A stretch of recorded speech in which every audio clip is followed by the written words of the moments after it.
Bowie was always, from a young child, he was fascinated by all things America. Bowie was the fly in the milk. He became almost like a mysterious kind of film noir sort of character. Ziggy Stardust and Aladdin Sane made him massive in this country, but he was still really a very underground cult star in America. It's been like the holy grail of Bowie fans for many, many years now. He was kind of kept a mystery, and he was hardly ever on TV. And then he went off to America and did all this amazing Diamond Dogs tour and everything that we actually never saw.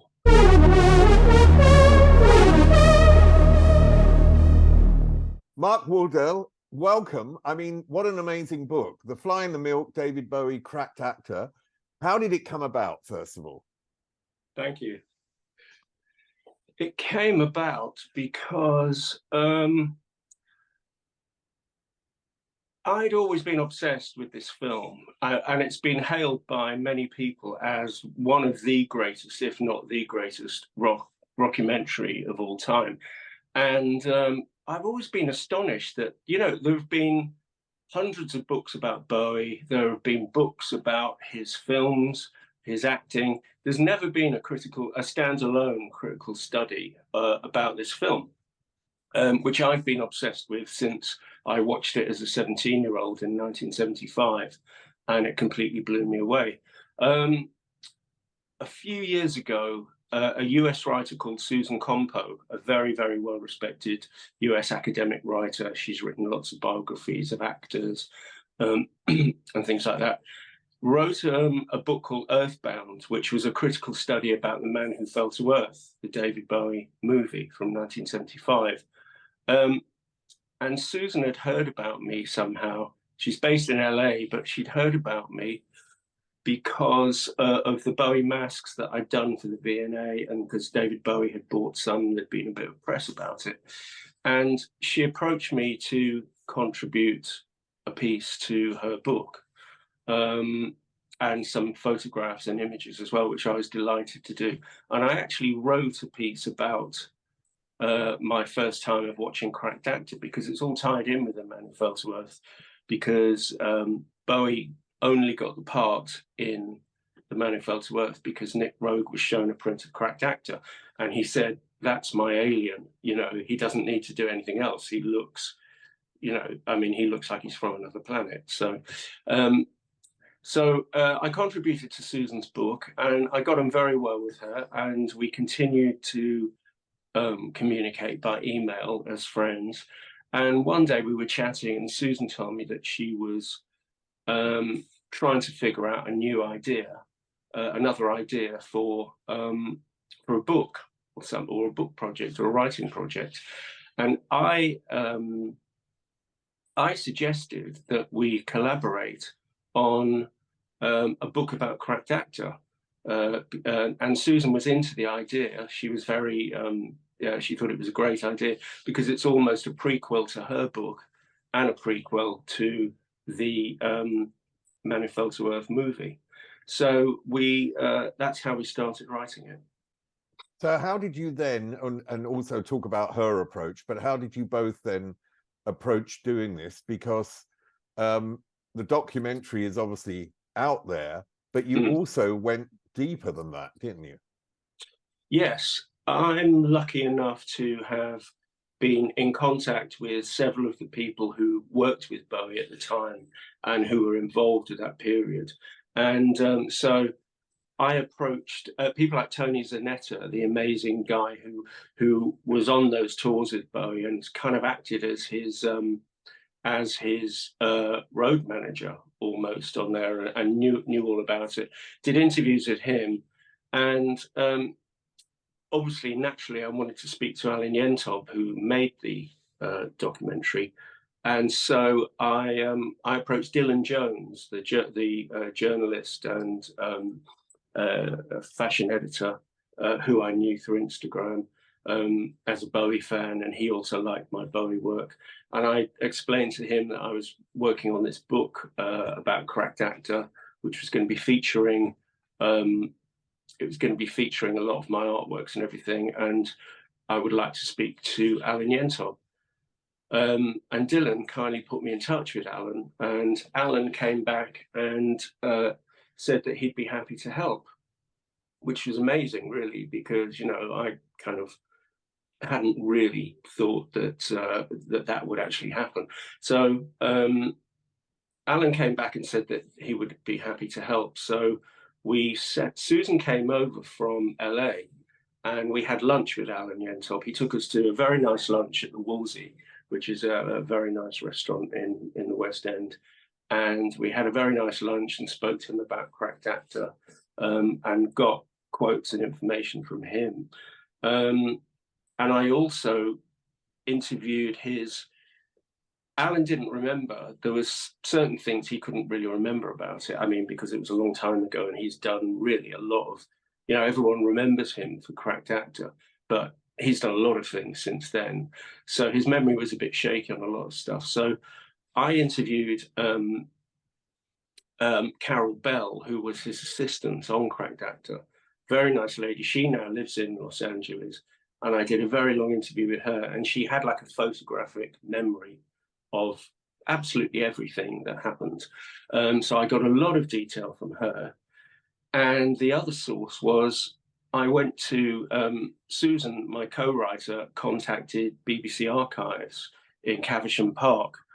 And they had the original 1975 production file of Cracked Actor, which had transcripts of everything that was filmed. Because the thing with Cracked Actor is a lot of material was filmed for the program, and only a fraction of it really got used. They filmed the entire concert from 3 or 4 different camera positions. They filmed many interviews with Bowie that didn't make it onto the film, and with other people. And so there were transcripts of all of this stuff that they'd filmed, all of the goings on backstage and all of that sort of stuff, letters between the Universal Amphitheatre and Yentob about union matters, and all kinds of stuff like that. So I went down to Caversham Park and they handed me this file, which looked like it hadn't been opened since 1975, and spent a couple of hours just going through all this incredible information about Cracked Actor, which a lot of it we utilized in the book. And the other great thing is we should have been liable to pay, you know, the BBC quite a lot of money to use this. And Alan Yentob kindly pulled some strings for us, and the BBC gave us carte blanche to use all this information. So there is a lot of information in our book about this film that no one, and a lot of transcripts of interviews with Bowie and others that have never been published or heard. Okay, well, let's talk about that. What specifically for you was a surprising or eye-opening, you know, thing that you've actually discovered and found? Well, there were a lot of eye-opening things, really.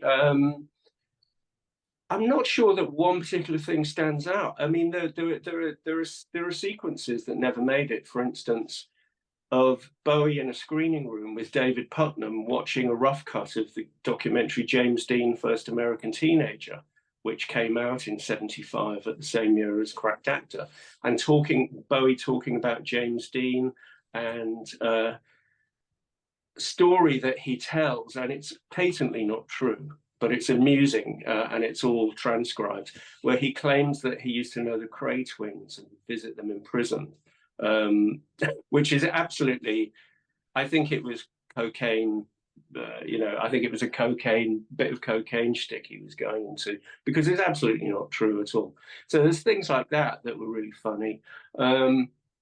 There's things like there's a sequence documented where in the concerts for Cracked Actor and Rock and Roll with Me, he wears this beautiful red Shakespearean cloak. And during the last concerts on the tour, he actually gives the cloak away to this girl in the audience. And the transcript notes that she tries to give it back, but Bowie lets her keep it. So there's all kinds of amazing stories. Bowie coming out of his dressing room and asking for the lyrics to one of his songs. And he kneels down on the floor going through his lyrics and stands up, and he and the backing singers all start singing one of the songs as he goes back into the dressing room. Just fascinating snapshots of behind the scenes stuff, because we in Britain never got to see this tour, and we hardly ever got to see David Bowie on TV at all, because you know, he was kind of kept a mystery, and he was hardly ever on TV. And then he went off to America and did all this amazing Diamond Dogs tour and everything that we actually never saw. So this whole period was a kind of mystery, and this file was kind of opening Pandora's box, or not Pandora's box, opening a sort of treasure box of tantalizing clues to a lot of this mysterious stuff. The other thing is that all the extra footage that was filmed has since either been junked by the BBC, lost, or is, as keeps being rumoured, in private collections of people who've got hold of it illegally somehow and holding on to it. So it's been like the holy grail of Bowie fans for many, many years now that this footage should turn up. So having these transcripts and descriptions of everything that was filmed is kind of, if it never shows up, this is the closest anyone's ever going to get to know, to actually have an idea of what was filmed and what they could have seen or heard. Why was this period of Bowie so important? I mean, the documentary really, you know, you mentioned the word snapshot, and in a sense, this was a snapshot of David Bowie during a specific period. Why was that period so important to Bowie? He and his management, their goal was to break America, because obviously that was where the money was. You know, he was massive. You know, Ziggy Stardust and Aladdin Sane made him massive in this country, but he was still really a very underground cult star in America. In the press over there, he was like a massive star, because they were very good at Main Man, his management company, were extremely good at publicity, but record sales were kind of, you know, in New York, perhaps in LA, but for the rest of America, you know, Cleveland, I think, was a strong city, but for the rest of America, his record sales were not very good. So part of the strategy was to break America. And we in this country had really, my generation had got onto Bowie from the Ziggy Stardust day of 1972 and 73, where he looked like Ziggy Stardust and he looked like Aladdin Sane. And back in those days, pop stars or rock stars, once they hit on a successful image, they didn't change. They kept it throughout their entire career. So when Bowie went to America in 74, he completely changed his image. He got rid of all of the kind of drag, outrageous, unisex sort of clothes, was wearing sort of quite masculine tailoring and suits. He changed his hair, he got rid of the spiky hairstyle, he toned down the makeup and everything, and he became kind of almost like, a mysterious kind of film noir sort of character.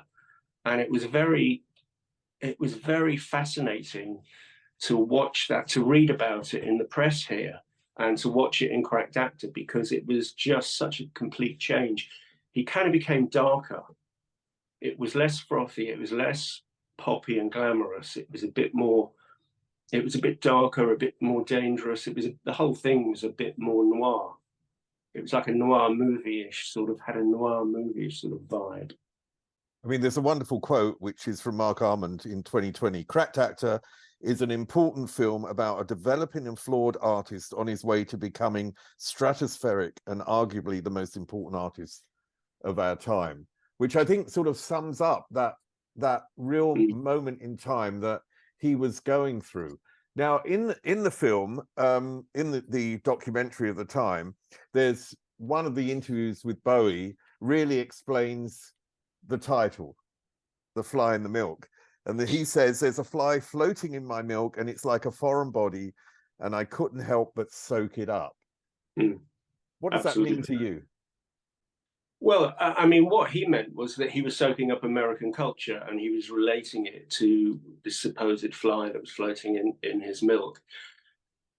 Subsequently, somebody pointed out, and I didn't get this at the time, but somebody said it also, and the way Bowie works, it could have been a sly kind of allude to there's a fly in my soup, because he liked to do that. He liked to drop those kind of cultural sort of markers into things, whatever. But yeah, what ostensibly in the documentary, what he meant was, excuse me, he was soaking up American culture, which he actually was. Because he was on this tour performing his back catalogue of music from the Aladdin Sane days and the Diamond Dogs album, which was kind of glam, doom-laden glam rock. And he got to America and he's driving. Bowie always had, I mean, we go into this in the book. Bowie was always, from a young child, he was fascinated by all things America, as we all were back then.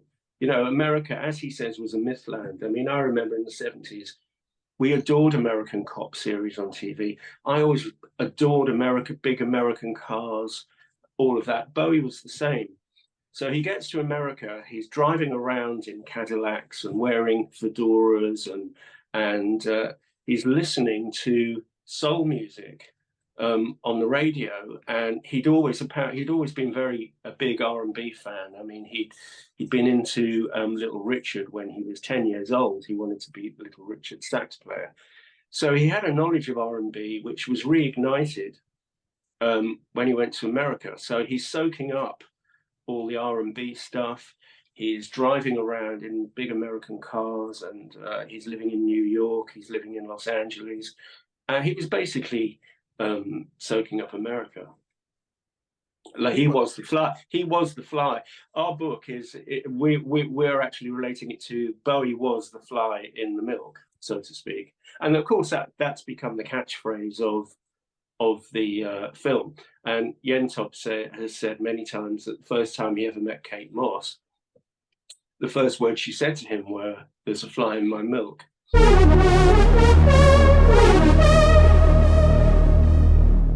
When you first watched this documentary, Cracked Actor, back when you were a lot younger, was Bowie your milk and you were a fly in his milk? I discovered Bowie in '72 as Ziggy Stardust and read everything I could about him. And as pretty alienated teenager, I mean, I've gone over this in your other podcasts about my troubled childhood with my mum dying and moving around a lot, no dad, and realizing I was gay and everything. I kind of completely related to when he came out and said he was gay, this incredibly cool, incredibly amazing looking person said that he was gay. There was, you know, at that time, there were no role models. You know, we didn't want to be like John Inman or Larry Grayson or anyone like that. And suddenly there was someone you thought, this is the person that, you know, I would really can relate to. And I want to be like this person. And Bowie also espoused at that time the idea that you could reinvent yourself as anyone you want. And I just bought the entire thing and soaked up. I learned everything really about culture from Bowie because he would name check stuff in not documentaries, in his interviews. He would name check film directors, music artists. I first heard of Warhol, the Velvet Underground, William Burroughs, Jean Genet, Iggy Pop, all of this stuff, which I wasn't being taught at school, you know. I didn't care about tin mining in Nova Scotia or whatever they were trying to teach you at school. I wanted to hear about, you know, all this cool stuff that Bowie was teaching us about. So I soaked it all up. I mean, I really did, and continue to do so. And always have. I mean, I think Bowie, if he hadn't been an amazing, enormous influence on the music scene, I think he would have made a great teacher. And I think he's even said that himself in some of his interviews, because he really got a buzz from imparting knowledge to other people. You know, and when he famously wrote me a letter in '79, and it was basically recommending books I should read, you know, because he wanted to turn me on to these particular books that he was interested in at the time. Amazing person. I mean, and for a star of that stature to write from Berlin a handwritten letter to a fan, you know, from a star at the height of his fame, to recommend some books and thank me for a picture that I had sent to him. I just, I'm still astonished by it, actually, you know, and I think Cracked Actor is, I learnt a lot about style and how to kind of present yourself and everything from that, as have a lot of fashion designers, because nearly every season you'll see garments on a catwalk that you can say, oh, that I've seen, that's a Bowie-esque look. Obviously, a lot of them, quite often they reference more the Ziggy Stardust period, but a lot of the more high-end designers frequently reference his Thin White Duke or Cracked Actor period, you know, with the padded shouldered jackets and the fedora hats and all of that sort of thing. So Cracked Actor has had a massive influence on fashion and on music. I mean, you know, I'm friendly and have been friendly with a lot of people who made it as big pop stars in the 80s. Every single pop star or person in a band that I knew who were all massive in the 80s were all influenced by Bowie, all influenced by Ziggy Stardust, and mostly all influenced by Cracked Actor too. I think one of the fascinating things that I find about you is this central figure in your life, Bowie, and how your work has really, in a sense, revolved around him. When Susan approached you, you said she'd seen or was interested in a piece of work, I think a mask, the V&A stuff that you'd done. How did that develop into bringing other pieces of your art into this book, and how did you choose what you wanted to use? The problem with Cracked Actor is that apart from what was filmed, and most of the footage is missing except what's in the actual documentary that we can watch, there was very, very little behind the scenes material. There's a few Terry O'Neill shots that we managed to secure for the book, which have never been published, of Bowie having the mask made. But apart from that, there was very, very little visual material relating to it, apart from the actual film itself. And as it had always been an influence on my work. And over the years, I'd done a lot. In fact, the artwork that I sent to Bowie in '78, which led him to write to me, it was a collage of Cracked Actor artworks that I'd actually made at art school in the '70s, interspersed with some quotes from on the Jack Kerouac on the Road, because I'd heard that he was a fan of Kerouac. So I'd always been using Cracked Actor imagery in my artwork. So the natural stage was, as we decided we wanted to make the book very visual, because obviously Bowie was such a visual artist, it stood to reason that as there was very little photographic material, we'd use what photographic material we could get, and the rest of the images would be made up of my artworks. So that's how that sort of came about. I mean, one of the most amazing quotes in Cracked Actor as well is this: "I'm just a space cadet, he's the commander." He's the commander. That's a girl, now a woman, obviously, called Hannah Lulu, who she was obviously a massive Bowie fan that went to that concert and was filmed. And she's become, I mean, that's one of the catchphrases, one of the major catchphrases from the film as well. I've recently been put in touch with Hannah Lulu because she was involved with a big World Bowie convention they did in New York last year. And they've approached me about it being involved with next year's, which is going to be in Liverpool.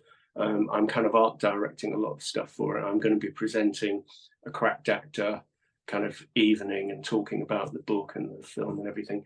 So I've been communicating with Hannah Lulu, and she's absolutely fantastic. She's still very kind of camp and very sort of, she's still a space cadet, basically, you know, and she's absolutely great. And she's coming over to present. She's going to be hosting the Liverpool Bowie convention. So that's going to be a blast. And she's just great, yeah. And she is aware that she's kind of famous throughout the world. It's very strange. I said to her, "Look, you're someone it's been in my consciousness since 1975, and so strange now to be in contact with this person." You know, if someone had told me in 1975 when I was watching Cracked Actor, you'll be writing a book about it, you'll be in constant contact with Alan Yentob, who will be helping you, and he's been an amazing help.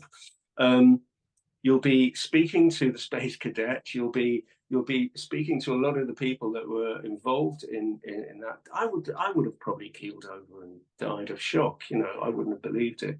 It's quite amazing. So this book really has been it's been a labor of love and obsession, you know. And I just gave up waiting for someone else to do it. You know, it just wasn't happening. So we decided to do it ourselves. I mean, there's something you mentioned earlier about that period in the early 70s when Bowie came along, and the people that we as gay teenagers at that point had as identification figures that we didn't want, the sort of John Inmans, the camp comedians of Britain. Yeah. And in this, and I found that fascinating, that there's this Barney's Beanery, and it says emblazoned on the shirt's back was a replica of its notoriously offensive and primitively spelled bar sign, faggots, stay out. Yeah, get out. Amazing, isn't it? Well, and the amazing thing is that there's a guy seen in Cracked Actor, the guy with the long blonde hair who looks like a member of the Eagles or something, is wearing a Barney's Beanery t-shirt. Now, you couldn't really, in 1974 on that tour, you couldn't really be in more of a gay environment because most of the characters were, the main man characters, they were mostly all gay, you know, and Bowie himself was bisexual, although he later said he wasn't, but he plainly was, because I've spoken to a lot of guys who actually slept with him, and people that knew him really well. And so that guy, I don't know, we assume that he was wearing it as a kind of ironic sort of thing, I would imagine, because he wouldn't have been able to get away with wearing that as a serious statement in that environment, because he would have been drummed out, you know, he would have been kicked off. So he must have been doing it ironically. But it's quite amazing. I didn't even know about that, because obviously you don't see the back of his t-shirt. Susan knew all about this because Susan went to these concerts at the time in 74. She was at the concert that was filmed for Cracked Actor. And she obviously knew Barney's Beanery, and she knew all about this faggots keep out or stay out, or whatever exactly it was. And it was Susan that told me about that. So that was interesting new information. I mean, you mentioned that Bowie being an artistic phenomenon, you know, a musical phenomenon, that he's influenced so many artists and also so many genres of music, that he's influenced fashion. Do you think he's had an enormous impact, a social impact on society, and really effectively made a change, probably in how we view sexuality is one, but how do you feel his impact, what has his impact been? I think his impact was greater back in the 70s when he came out and firstly said he was gay, and then kind of retracted it to bisexual.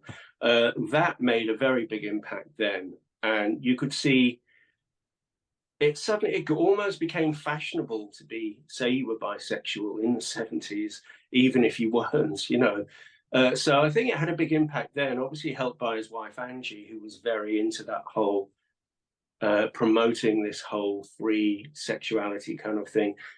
I think in his later years, Bowie kind of really, unfortunately, he kind of went back on it all and denied that he was bisexual, and he kind of recreated himself as the perfect heterosexual family man, and kind of didn't really, I think he kind of it sort of lost all that, whether it was post-AIDS or what, I don't know. But I think the effect was really in the 70s. And I think it was kind of, I think the effect's been lost now. And a lot of the fans, it's amazing, and a lot of the young fans, they don't like hearing any kind of gay stuff or bisexual stuff about David Bowie. It's kind of, they really don't like it now. And there's this kind of trend, and it happened with the Queen biopic with Freddie Mercury, where they try to whitewash all of this. You know, in the biopic, it was almost like, oh, he wasn't really gay. He was in love with Mary and he just got in with the wrong people, you know, and that's outrageous. You know, Freddie Mercury was one of the gayest men. And I used to see it. I didn't know him well, but I mean, I used to frequent a lot of clubs where he was there. He was an outrageously gay man, you know. So there's this awful sort of trend now to try and kind of retract and whitewash all of this, that, oh, well, it was just that time, they weren't really like this. And I think there's quite a bit of that goes on with Bowie as well. You know, as a sort of final statement, in terms of all the work you've done on this book and all the research you had to do, what can you say you've taken away which will now feed into your future work? I sort of saw this book as being almost like a catharsis to get rid of all this, to get it off my chest. For this obsession that I've carried since 1975, I sort of thought, I'll put it all into this book. I'll say as much as I can about it. I'll put it out there, and that'll be the end of it. But I don't really know now. Now the book's actually here and everything, and I'm going to be involved in this World Bowie Conference next July in Liverpool. I'm kind of right back into it all again. So yeah, I mean, I thought this was going to be. I don't think you ever get over David Bowie, and I don't think I'll probably ever get over Cracked Actor. Brilliant, Mark Wardel. Thank you so much. Thanks, Steve. Pleasure. Up there is an interview I recommend.